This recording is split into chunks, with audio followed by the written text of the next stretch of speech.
കൂട്ടരെ, welcome to ടെസാസ് story time. അപ്പോൾ ഇന്ന് ഞാൻ വായിക്കാൻ പോകുന്നത് ഒരു കോഴിക്കുഞ്ഞിൻ്റെയും താറാവ് കുഞ്ഞിൻ്റെ ഒരു കഥയാണ്. നമുക്ക് നോക്കാം. ഓക്കെ, ഞാൻ പിക്ചർ കാണിക്കുന്നില്ല.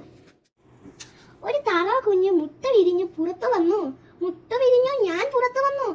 അത് പറഞ്ഞു. ഞാനും കോഴിക്കുഞ്ഞ് പറഞ്ഞു, ഞാൻ നടക്കാൻ പോവുകയാണ്.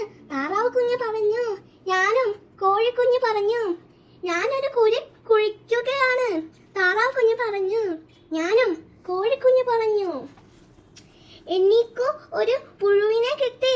താറാവ് കുഞ്ഞ് പറഞ്ഞു. എനിക്കും കോഴിക്കുഞ്ഞ് പറഞ്ഞു. ഞാനൊരു ചിത്രശലഭത്തെ പിടിച്ചു. താറാവ് കുഞ്ഞ് പറഞ്ഞു. ഞാനും കോഴിക്കുഞ്ഞ് പറഞ്ഞു. ഞാൻ നീന്താൻ പോകുകയാണ്. താറാവ് കുഞ്ഞ് പറഞ്ഞു.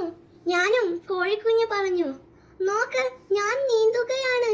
താറാവ് കുഞ്ഞ് പറഞ്ഞു. ഞാനും കോഴിക്കുഞ്ഞ് ഉറക്കെ പറഞ്ഞു, രക്ഷിക്കണേ.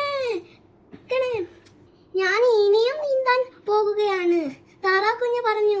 ഞാനില്ല, കോഴിക്കുഞ്ഞ് പറഞ്ഞു. കോഴിക്കുഞ്ഞ് അങ്ങനെ പഠിച്ചു. ആരെയും കോപ്പി അടിക്കരുത്. ടാറ്റാ.